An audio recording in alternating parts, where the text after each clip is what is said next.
Well, good afternoon, everyone, and thanks for joining the Florida Food Policy Council's monthly Florida Food Forum. The forum is hosted by the Policy Committee of the Council. My name's Del Deschamps. I'm the leader of the Policy Committee of the Council and the host of the forum. So welcome to all who are joining us either through Microsoft Teams or through the phone-in line, and even those who, and especially those who are watching this by way of the tape that we will make available in a very short period of time. I'm calling in right now. And unfortunately, as I'm speaking, I have to have my microphone on, which means there's a beeping sound whenever a new person joins us. So I apologize for the distraction, but we're kind of excited about and happy because it means there's so many people that are joining us, but I do apologize for the distraction. That being said, I want to introduce Kendra Love, and Kendra is going to be handling the managerial aspects and the technological elements related to our presentation today.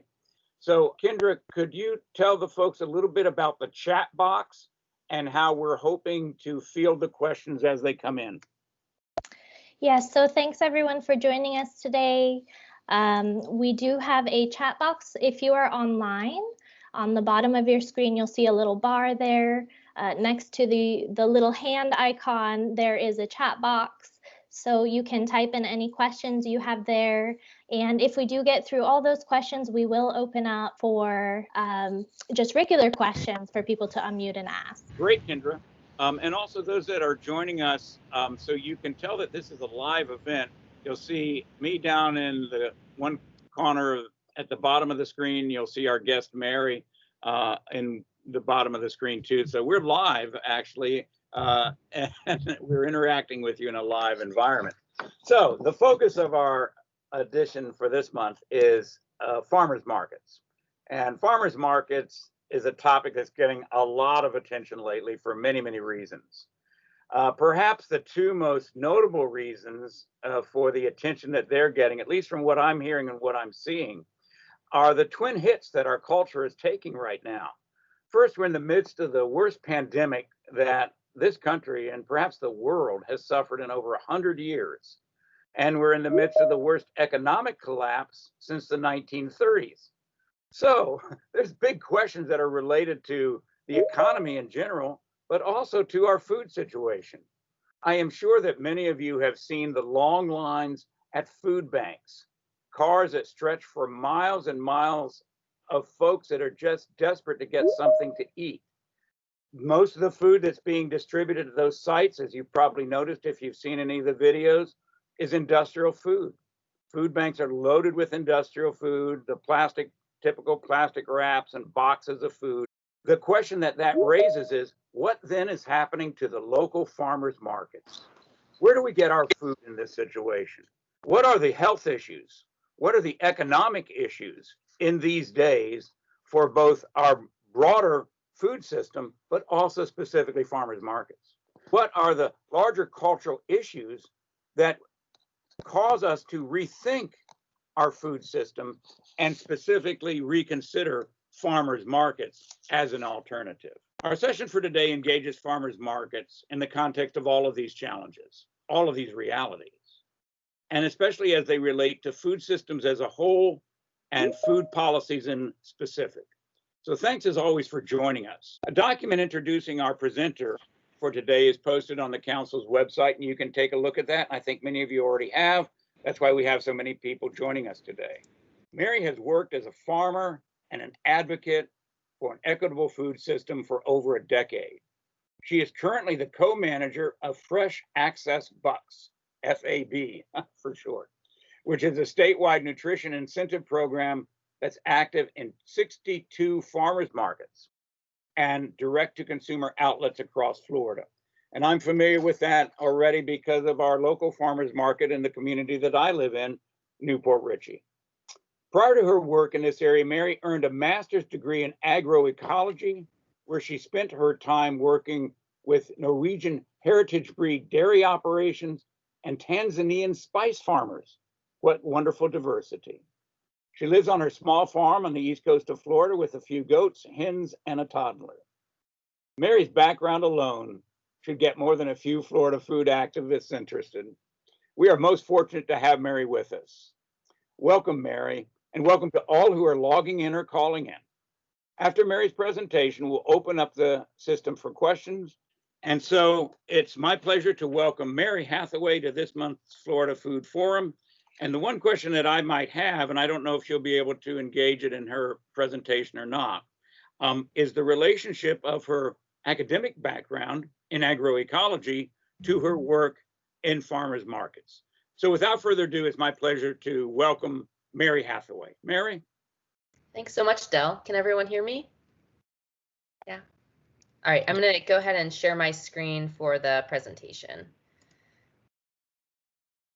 Well, thank you so much for having me. I'm really excited to get the chance to start this conversation on the importance of local and how to encourage local growers to participate at farmers markets and how farmers markets are vital for small and beginning farmers and healthy food access. Mary, I'm sorry to interrupt. Before we get started, would you mind just minimizing the in the right-hand corner of your screen? Yes, perfect. Now we can see it wonderfully. Awesome, thank you. So a little bit about me, and Del, thank you for that really kind introduction. I have been a farmer vendor at many farmers markets as a farm intern, as a farm manager for my own farm, as well as having the distinct privilege of getting the opportunity to work with many markets and direct marketing farmers across the state of Florida with my current work. Before we get into that, I just want to do a quick shared language so that we're all kind of on the same page if I make any references to things. So for the course of this, when we're talking about farmers markets, I will be using the USDA definition.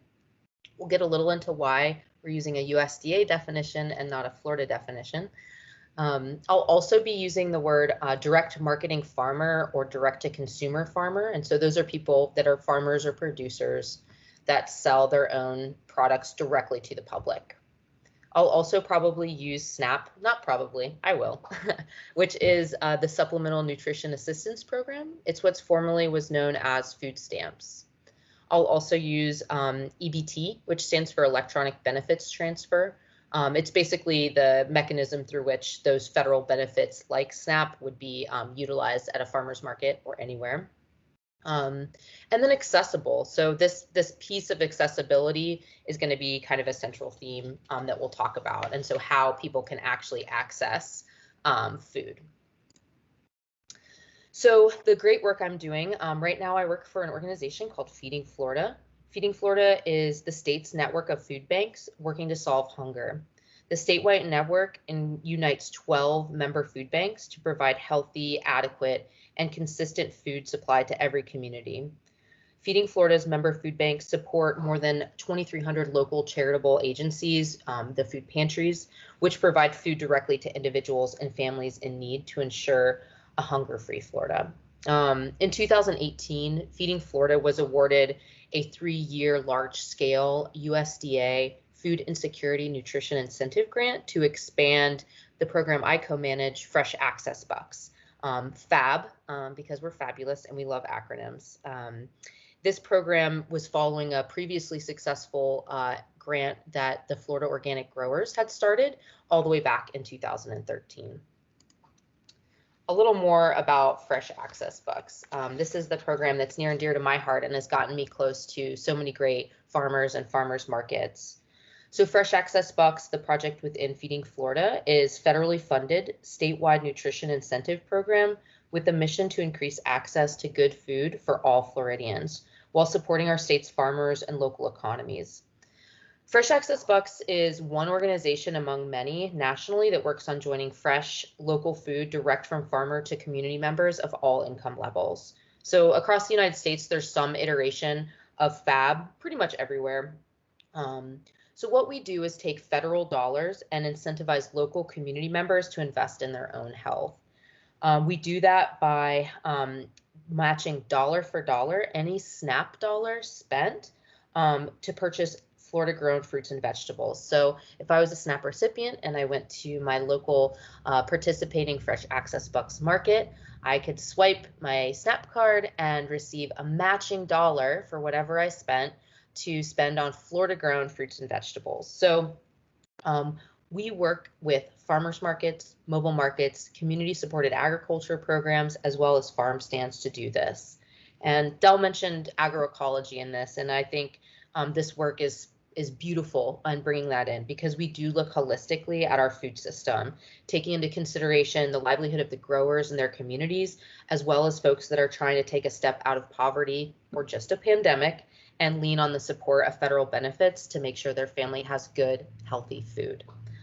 So this really, I think, helps create a positive feedback loop, invigorating local farms and local economies. I could talk to you for the entire 30 minutes about Fresh Access Bucks, but if you have interest or want to talk to me later, I do have my contact information, and I encourage you to please connect with us and find out. But to the topic of this presentation, I do have an agenda. I want to share my love of local food, of the local economy, and seasonal eating. And I hope you'll join me to work towards inclusive spaces that fuel robust community with their own regional flair. I'm going to talk about how local farmers at local farmers markets promote individual and public health. They serve as conduits for healthy food. They offer opportunities for ecological education, physical exercise, social life, and provide learning opportunities for every sector of the community. And of course, a farmer's market is different from different angles. So I want to take a moment to go through kind of what a farmer's market is from these different spaces. After that, I'm going to talk a little bit about some policy issues around farmers markets, as well as ideas of how we can exercise our own agency within our own communities.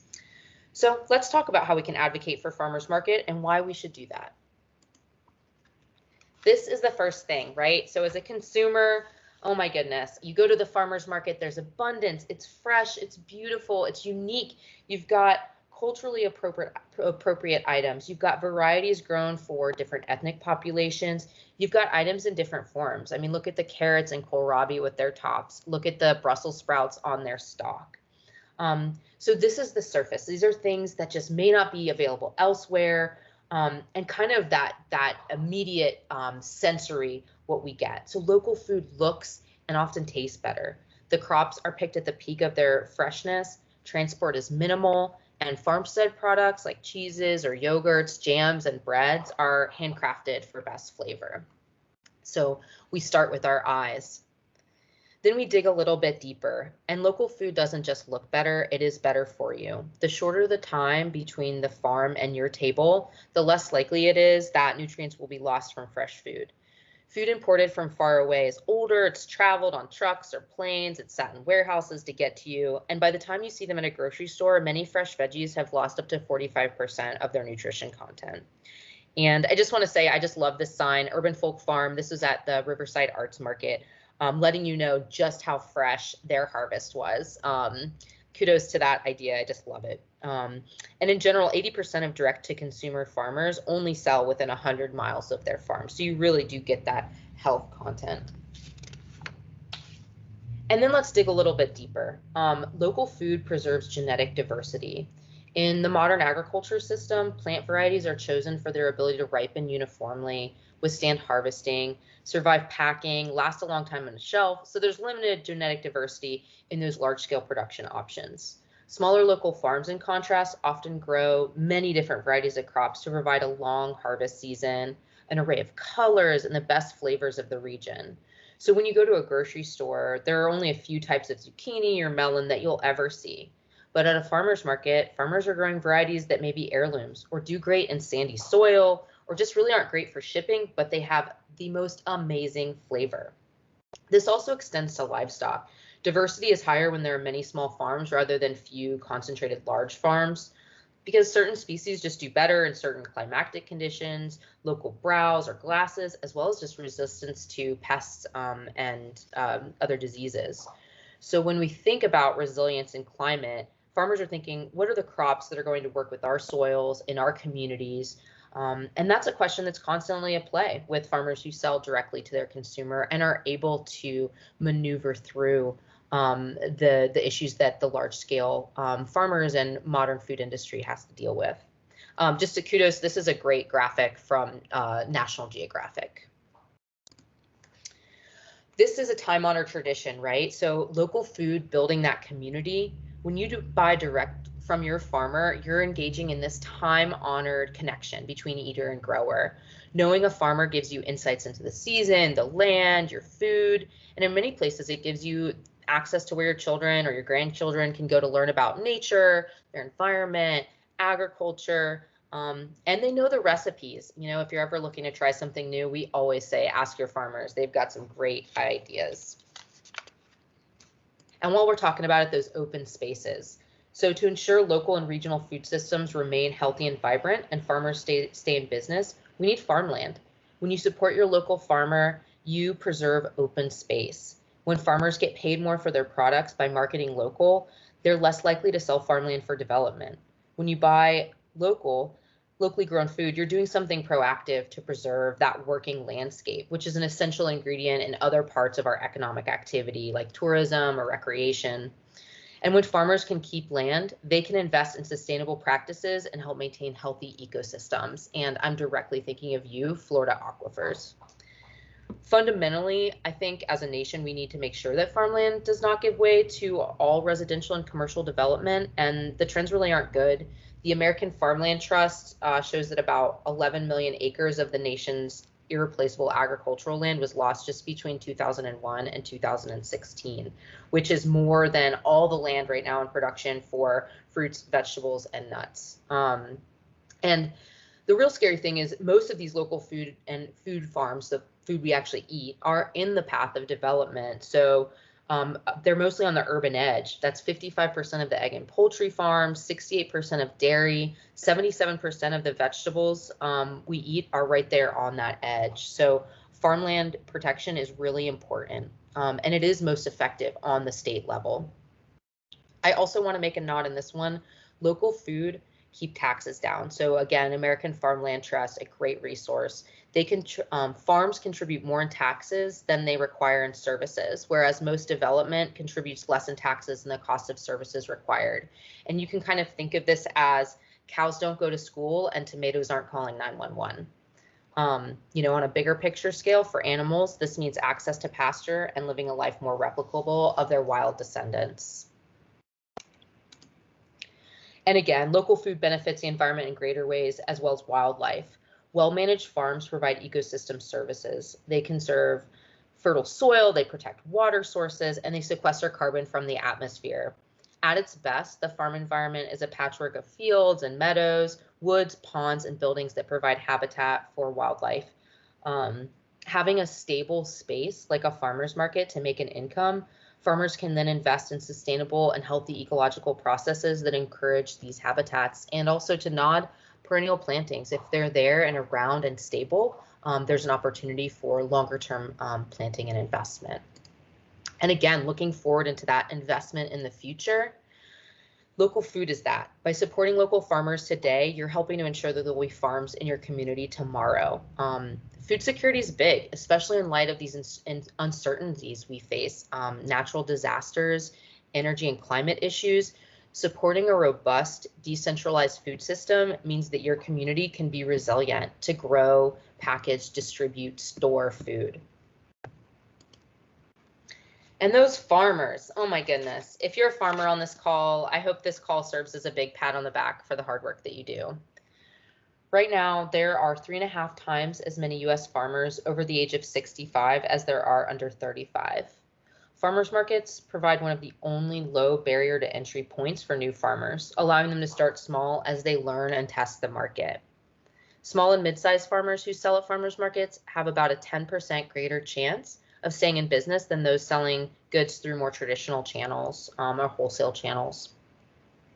It helps them build their customer base for other opportunities, right? For a community-supported agriculture program, for a farm stand, if they want to create value-added products, or even agritourism activities. From our perspective with Fresh Access Bucks, we've seen the increase of sales of more than 500 direct-to-consumer farmers or producers by directly connecting them with low-income, food insecure families. And so to speak to that, there's also this opportunity for farmers markets to operate in locations that traditional grocery stores may not want to be in. And it provides that opportunity for the producers to really be there for those communities. And I just want to make this nod to growers. They farm because they love the soil, they love the land. Sometimes the work of marketing and customer service is not why they got into the business. So come with a little bit of kindness on that end. This is hard work on top of hard work, and oftentimes it's their 6th or 7th day straight. So I just a nod to the hard work that is there and why we should support them, because local food supports local family. The wholesale prices that farmers get for their products are low, usually just right above the cost of production, and local farmers who sell direct to consumer cut out that middleman and get full retail price for their food, which helps families stay on the land, support those ecosystem services, and grow their business. There's research that shows that farmers who use direct-to-consumer channels incur less debt and do stay in business longer than those who sell through wholesale. So investing in the resources and the infrastructure of farmers markets provides the opportunity for the farmers while also ensuring that shoppers have access to the best food that's around. There's another amazing player, and that's market managers. Farmers markets are these like wonderful, dynamic places that help increase access to fresh local food. They support healthy communities. And like behind this, there's like a parking liaison, a spatial reasoner, a greeter, a community champion, a farm auditor, a property manager, event planner, business incubator. And that's just one person. That's our market manager. That work encompasses so much. But the sun is not always just shining, and it is not always easy. It is a tough job. And a recent USDA Agricultural Marketing Services report shows that only 53% of farmers markets have a paid market staff person that does all that hard work. And farmers markets operate on a few simple principles, 3 of them being that they can be defined by context, but they connect locally produced crafts and food with consumers. They are ongoing experiments in practicing community, and they convey information and opportunities of value for people in different ways. So these values get realized when there is a market manager to do so. So they can pivot swiftly in changing and difficult situations, and it is true and valuable work. So as a part of this, I just give a huge nod to our market managers out there, and it deserves professionalization and recognition of what's out there. So our market managers on the call, please, again, pat on the back for yourself. I will talk a little bit more about you soon.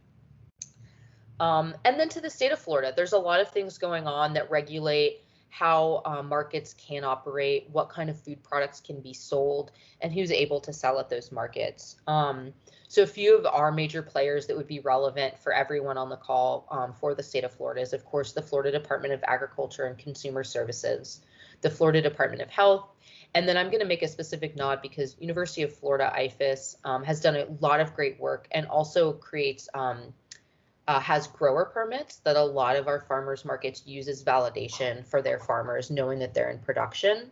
As well, University of Florida IFAS gives a lot of insights into how to navigate the different regulations that are set by the Florida Department of Health or Florida Department of Agriculture. Fresh from Florida is a great program too by the Florida Department of Ag. It's a great way to make sure people know that your product is from Florida. I do want to talk a little bit about the different cottage industry regulations that are here in the state of Florida. I'm going to save that for our Q&A to get specific. And I also want to give a nod that the Florida Farmers Market Association, I think about 2 weeks ago, had some good presentations kind of direct from the horse's mouth on that, that I think are accessible on their website.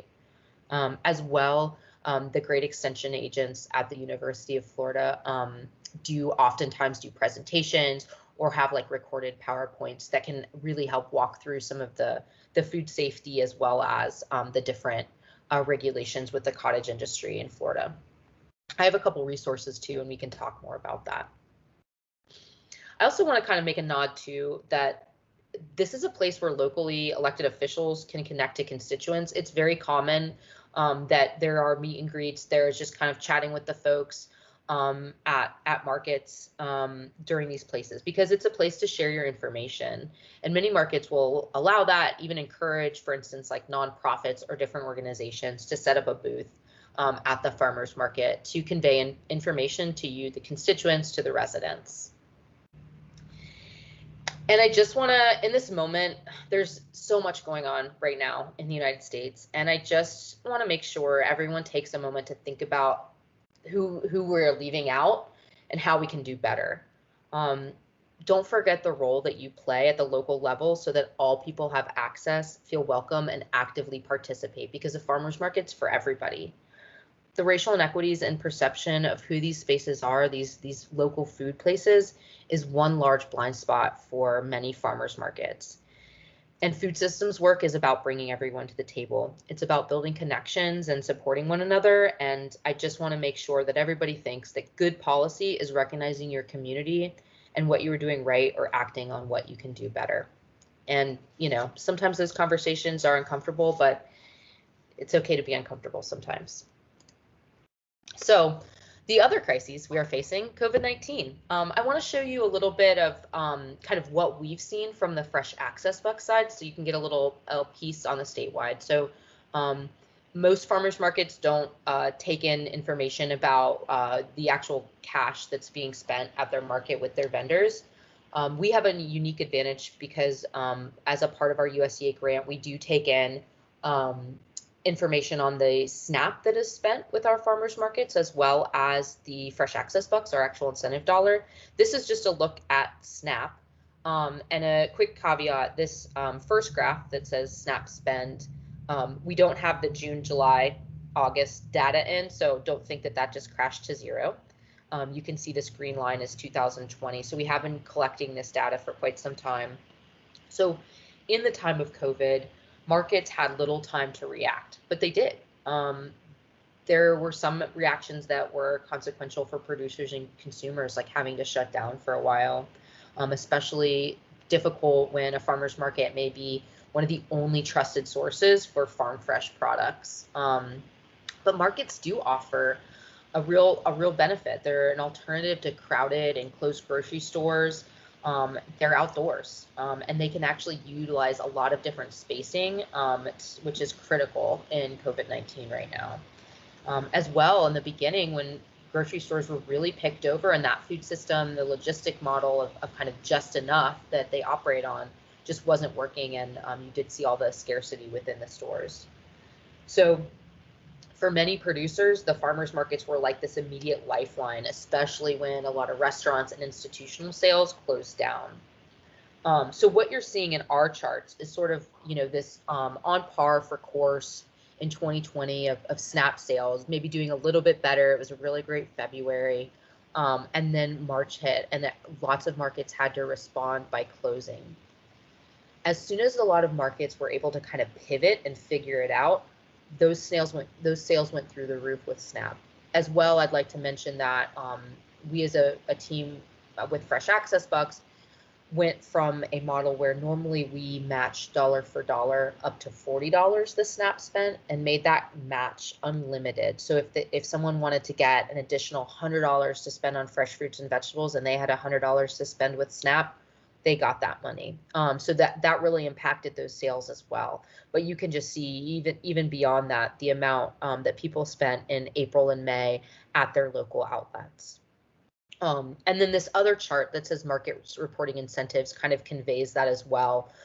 Everything was going well. We had more people saying, yes, there's SNAP being spent at this market on a weekly basis in 2020 than in 2019. Then we have March, when everything begins to shut down, this drastic decline. And this is because a lot of the pivots we saw people make were to do online ordering or contactless delivery or a drive-through market. And because SNAP, you can't process it online or kind of over the phone or remotely because of current policy and just technological issues, SNAP maybe wasn't able to be offered. or they were just markets were kind of working on stabilizing their model and trying to figure it out. And you can see they rebounded very quickly. So by the time, late May, early June, the numbers kind of coalesced to where they would have been on a regular basis. So I do want to again say that a clear lesson of COVID-19 is that farmers market organizations that had the capacity to build strong relationships or already had them with elected officials and other community leaders were better positioned to make their needs known, ensure that markets were listed among essential businesses, which is crucial for them staying open, and to keep their farmers markets people aware of how to access those farmers markets. So we saw this huge change. In blue skies, and I am shifting now to kind of talking a little bit about some of these overarching policy issues. When I think about policy, food is political because policy could be a tool to encourage a better supply chain to make sure everyone has access to affordable and healthy food. So one of the big ones, and I mentioned this kind of at the very beginning, is a statewide definition of a farmer's market. Currently, Florida does not have a statewide definition, and I think everybody here that's been to their farmers markets knows that in general, unless you're at a producer-only market, there is a prevalence of resellers at farmers markets. If there was a definition of farmers markets, it could lead to greater clarity for Florida consumers, and this would support more of our growers. People have this default perception that if they go to a farmer's market and see produce on a table, that person is a farmer.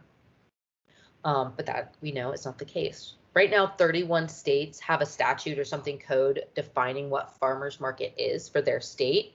And generally, this just serves as like a statewide validation for permitting, distribution of federal benefits or incentives like WIC or senior or FMNP, which is Farmers Market Nutrition Program, as well as maintaining clarity on where farmers can sell off-site direct to consumer. So I just think this is something that we've seen other states do and have great success, especially with encouraging people to buy from their Florida farmers or from their state's farmers. And it could really bring more collaboration and opportunities to work together on other common issues when this is a defined subset. Along with this kind of definition, what would fall within being great about this would be expanding funding for WIC and Senior Farmers Market Nutrition Program. So right now, and this is not due to the hard work of Kelly Warren at Florida Department of Ag, she's doing amazing things for the state and the FMNP programs. Currently, it only exists in the northern counties because the USDA sets it between April and October, which for other states, this is their main growing season. For us, it's kind of these odd shoulder seasons. So the state has put the programming up in the northern counties where they can kind of fall within those timelines a little bit better. So expanding these programs also promotes stability. I've heard from more than one market manager, from more than one farmer that sometimes on like a rainy day, their go-to know that they're going to come are customers that either have SNAP benefits to use there or one of these FMNP programs coupons there. So it does create a lot of stability and repeat customers. As well, federal programming. The local agricultural marketing program is called LAMP. It's our big package within the Farm Bill, and it kind of covers the scope of the value-added producer grant as well as the farmers market and local food promotion program that support businesses and market development along the entire length of the local or regional food system value chains. Programs like these build capacity for farmers markets. They create market manager professional training programs. They can ensure that people who have traditionally not had as much access to funding are put in that mix. So these are really great things to make sure we're supporting because they can help build physical infrastructure. They can help improve food access. They can help us collect data so we can continue to prove that point that we need these programs and really set the foundation for long-term financial stability for a lot of these farmers markets and direct marketing farmer programs. So if we're going to try to embrace farmers markets as what they are, as these really great tools for food access, we need to make sure that we're doing things to provide consistent and long-term access to the equipment to do that. So they play this powerful role in helping make this food more accessible. So having that equipment makes sense. So it also combats these narratives that farmers markets are really only for the well-off. And it's making sure that everyone knows that no, these places, they're for people. They're for this local community, grown for the local community. And I just want to say on this, it's come a really long way. When SNAP went from these paper food coupons, right, these little food stamps that any farmer could take to a bank and cash in, there has been like just this technology climb. The Farmers Market Coalition has done a lot with this, as well as right now our partners at MarketLink, providing farmers markets and direct marketing farmers free EBT equipment, the equipment to process SNAP. So I would say because of this work at Fab Markets, for example, SNAP spending from 2015 to 2019 went from only $75,000 in SNAP being spent in 2015 to $228,000 just in SNAP, just at the markets that we partner with in just 1 year. So that's amazing.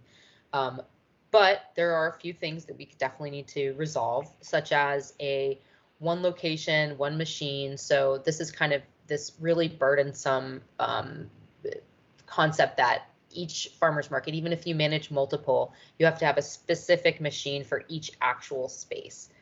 We're hoping that this gets resolved. There was language about it in the 2018 Farm Bill, but it's important to make sure that the technology is keeping up and that farmers markets aren't left behind. And this includes online processing of SNAP payments. I think some of you guys might remember one of the great things that the state of Florida did and acted very quickly was to make SNAP able to be processed online.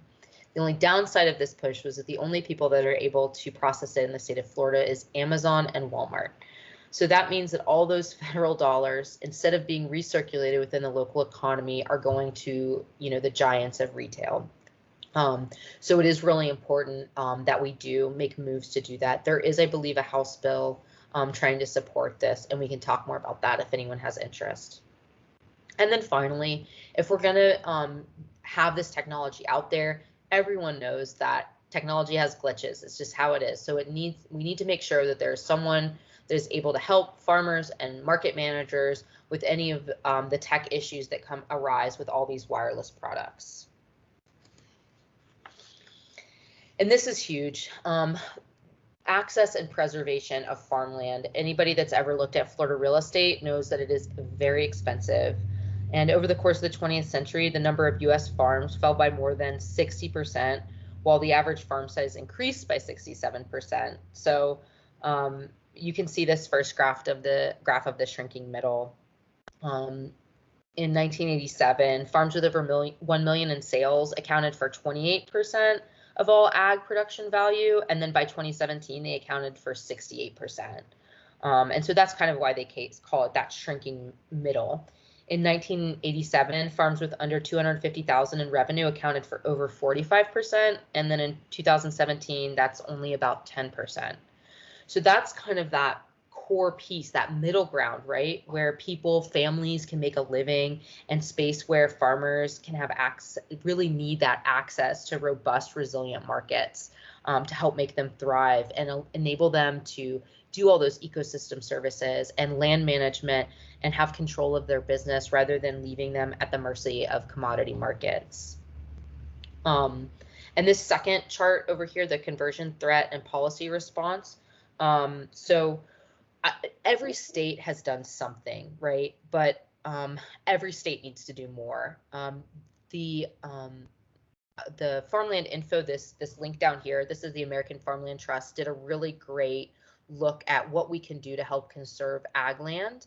And there's 6 approaches, which are really great. It's basically ranges from permanent protection under agricultural conservation easements to creating ag districts and farm-link programs that connect new and beginning farmers to available farmland.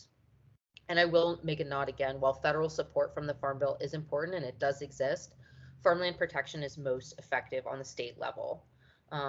So I recommend, if you're interested in this issue, I know this presentation will be shared. This farmland info link to this full report is really, really amazing, very clear, and kind of outlines actions we can all take. And maybe the most important is little p policies.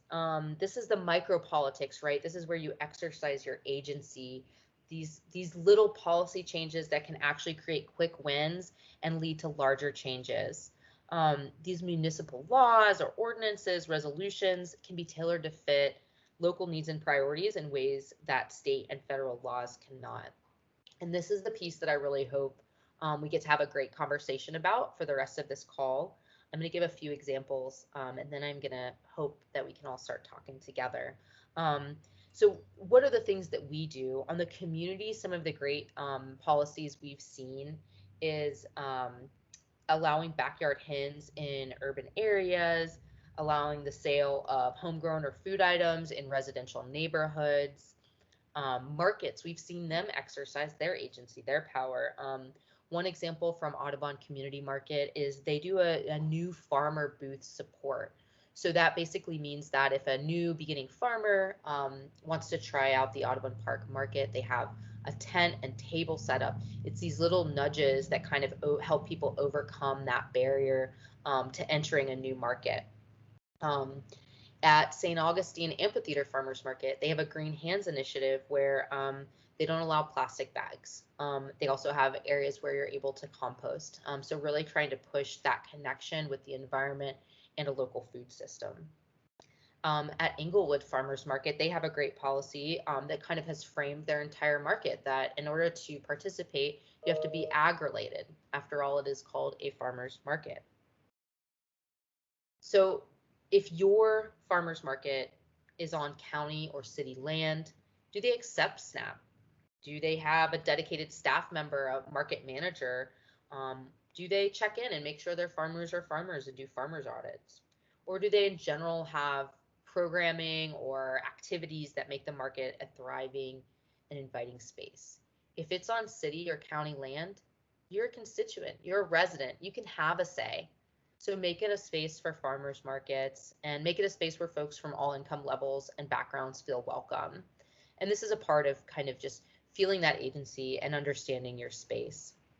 If you work in an office, maybe your agency looks different. Maybe you want to implement a healthy local snack at meetings whenever we have in-person meetings again, or allow a CSA drop-off at your business, really directly support those farmers.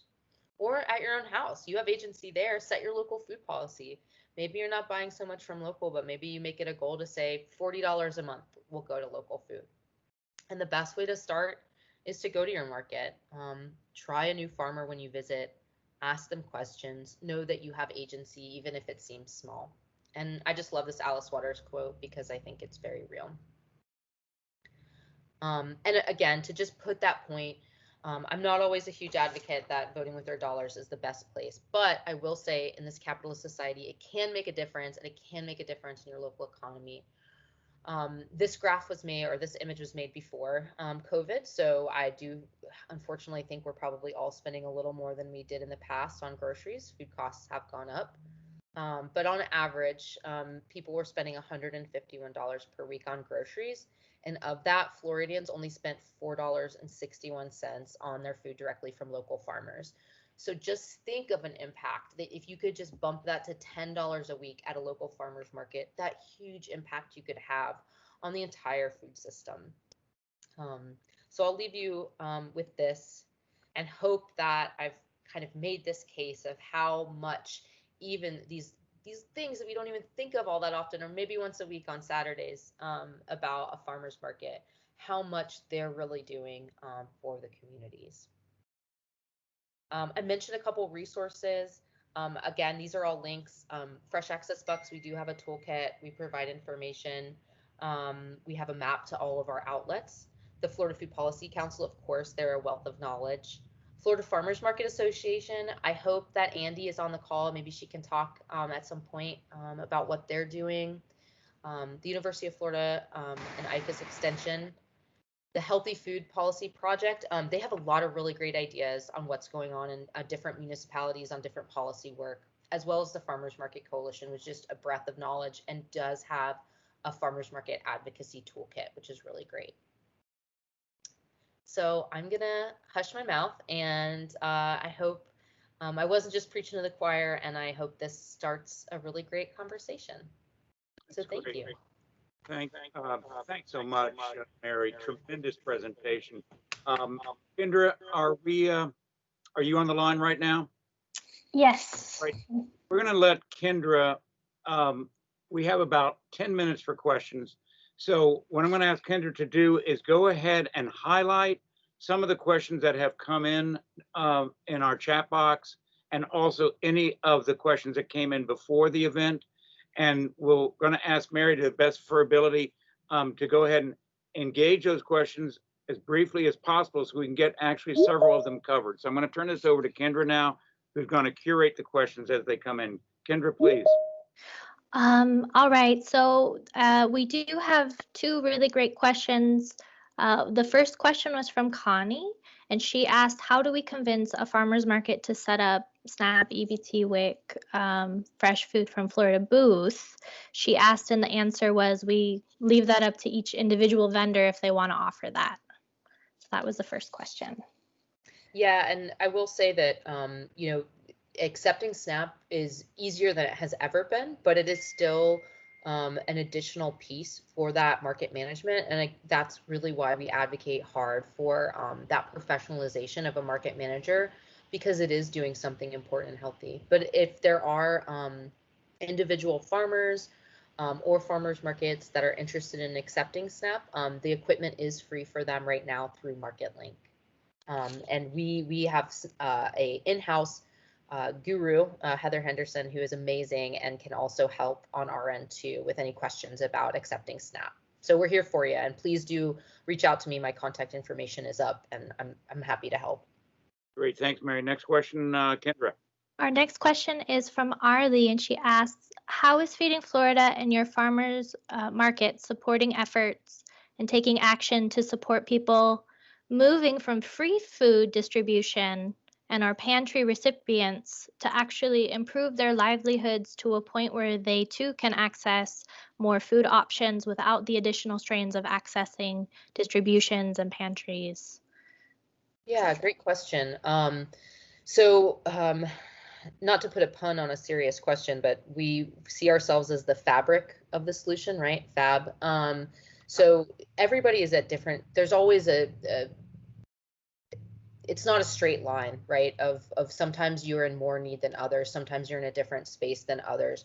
And so there's different levels that people might need support. And I think by having different mechanisms for different places where people are, just meeting them where they're at is important. So maybe right now things are incredibly tough and you might need that extra assistance, the free food from pantries. But you know, if things start to look brighter and you're able to purchase more and more food with SNAP, here's a way to extend your dollar with the Fresh Access Bucks program. So if you have $20 in SNAP, all of a sudden that becomes $40 to spend, which really makes a big difference and also really kind of levels that playing field. I think oftentimes there's a misconception that local food is more expensive, and that may or may not have things to do with externalities of production, but if all of a sudden you're saying, well, I don't want to buy those $6, $7 eggs at the farmer's market. Well, if you buy those $7 eggs that are SNAP eligible at a farmer's market and you are going to a fab market, you also have another $7 matched that you could spend on, you know, any of the fresh produce that's grown from your Florida farmers. So I think there's just different levels of intervention, and we're trying to make sure wherever people are, there is a way to make sure that they don't go hungry and that especially they have access to healthy food and not just kind of packaged, highly processed food. Next question, Kendra. We have a great question from Paul. He says, I'm aware that a federal tax ID is required to be a vendor at a local farmer's market, but why is that when we're not federal employees? And how can we change that to a local city tax only? I don't know that if you're referring that that's a requirement of the actual market, I'm not aware of that. Oftentimes you'll need an occupational license, which Generally, if you get a grower's permit from the University of Florida IFAS Extension, they will often do that. I think they have a universal one now for all counties. In most places, you can get an exemption for that business license, for that occupational license. So I don't, at least to my extent of being aware, I don't work with any markets that I know that that is a requirement of. So you might just want to clarify on that point. I'm not sure if I answered that correctly, but if you can email me exactly what you mean, I can look it up and make sure I get you the right person or the right answer. That's great. Thank you so much, Mary. We do have another question from Aline, who asks, in Florida, what is the distribution of farmers markets in low-income communities? Is access available? Yeah, that's a great question. Yes and no. There are some really amazing initiatives going on in low-income communities where people really see there's a need.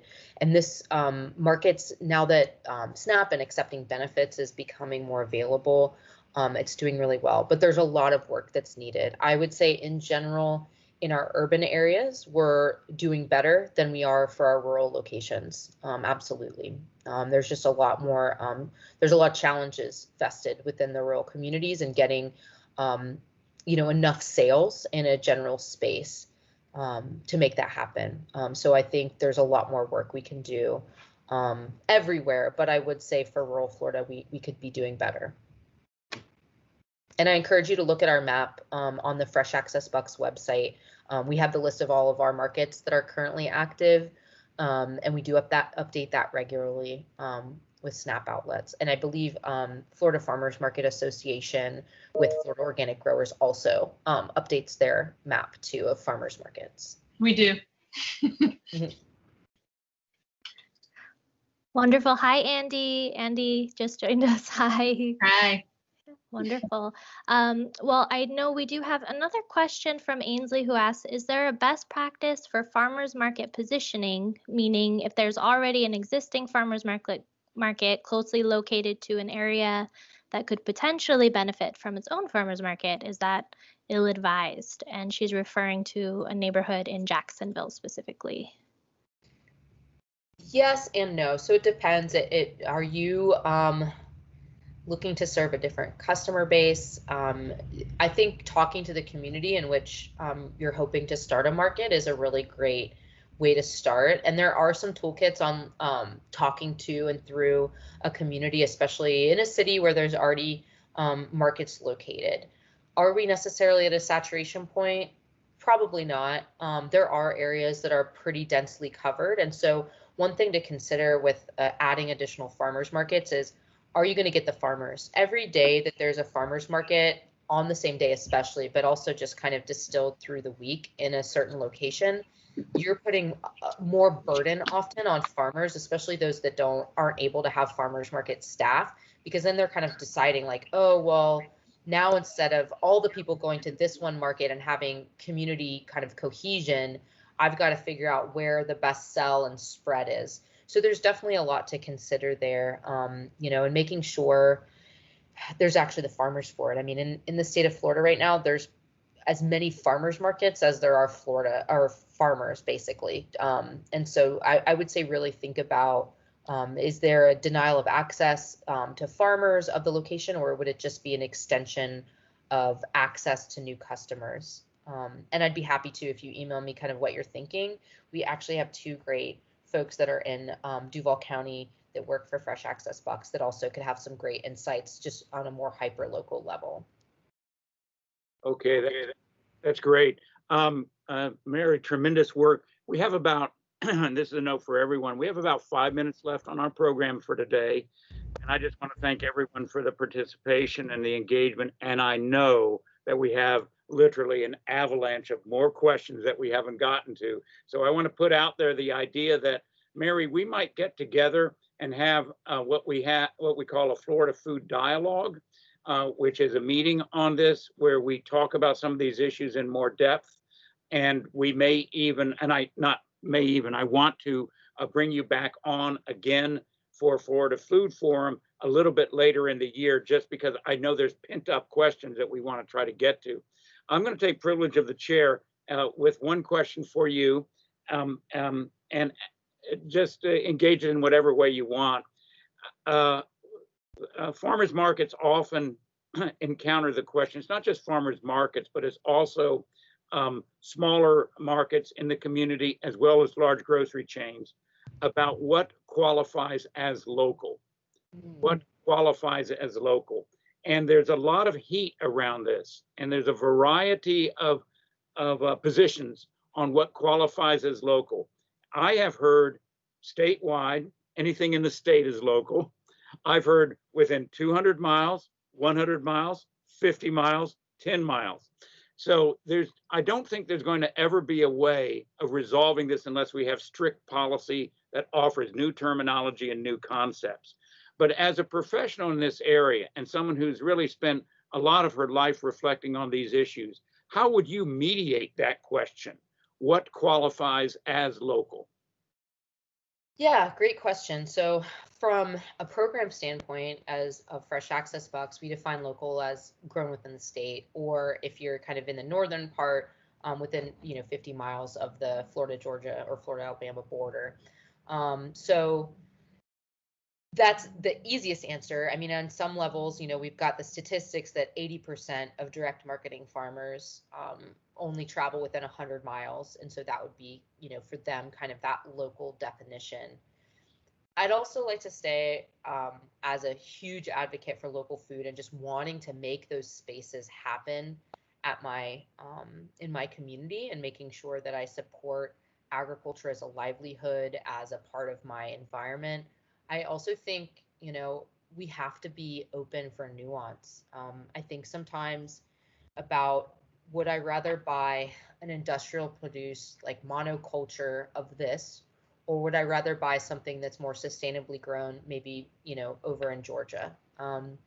So I don't think there ever needs to be a direct answer. I think it's good to kind of say, like, this is local, this is within the area, and know what that nuance means when we're making good choices and good food choices. I think that there's a lot of great farmers markets that do kind of set parameters of, like, this is a community market, so we accept farmers within this range, within 50 miles, within 100 miles, etc.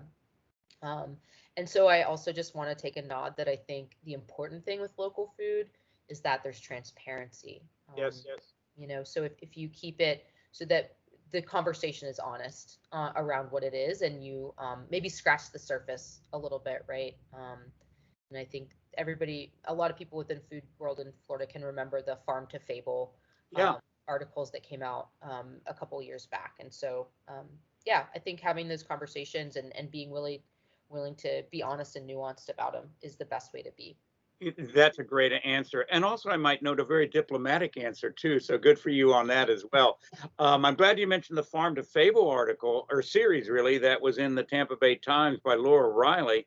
Her work was actually nominated for a Pulitzer Prize. And we're going to put a link to that up on the Florida Food Policy Council site. And we will have a short little introductory comment on that to set up that article if you get a chance. That being said, I want to thank you so much, Mary. I want to thank all of the folks that have joined us online as well as by phone. I think this was a record attendance for our event, and want to encourage everyone to come back again next month. I'm going to ask Kendra to go ahead and wrap it up and tell us about what's going to be happening in September. But before doing so, I want to make a sincere and honest pitch for those that are still listening and still part of this event, to please consider sharing a contribution with the Florida Food Policy Council. We are a not-for-profit organization.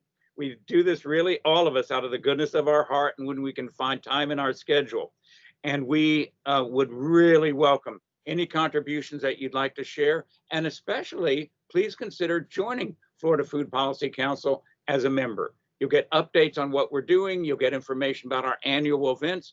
You'll get mailings on a regular basis, and you'll certainly get information about our wonderful Florida food forums that occur every month. So you'll get an update about what's coming. That being said, we're going to wrap up with Kendra telling us about what's going to happen in September. So Kendra, I'm going to turn it over to you to close us out. Well, thank you again so much, everyone, for being with us today. Our next forum in September is going to be on community organizing in the food system. So this is going to be a really important topic. We have Monica Petrella, who is the Food System Program Coordinator for Hillsborough County, as one of our presenters. And we'll also have Wilson Perez, who is a farm worker staff member with the Coalition of Immokalee Workers. So that'll be on September 25th. We do have the event posted to our website. The registration link for the event will be up by the end of today. And as always, we do record these forums and we do post a follow-up on our website as well as our YouTube page. So if you want to keep up with us, please make sure to subscribe to our YouTube page so you get those notifications. We're on Facebook. We're also on LinkedIn. So please join us. We are so happy that you can join us. And thank you again to Mary for your wonderful presentation. Yes, I champion that as well. Mary Hathaway, tremendous work. And also, Kendra, thank you as always for your great work in handling the technology as well as giving us great background information on the Florida Food Policy Council. Join us again next month. And in the meantime, please do consider sharing a contribution with us. We would love to receive it and would be very, very grateful for your support in that way. In the meantime, have a wonderful month. Stay safe and go to your farmers markets. Bye now. Bye. Thanks, everyone. Thank you.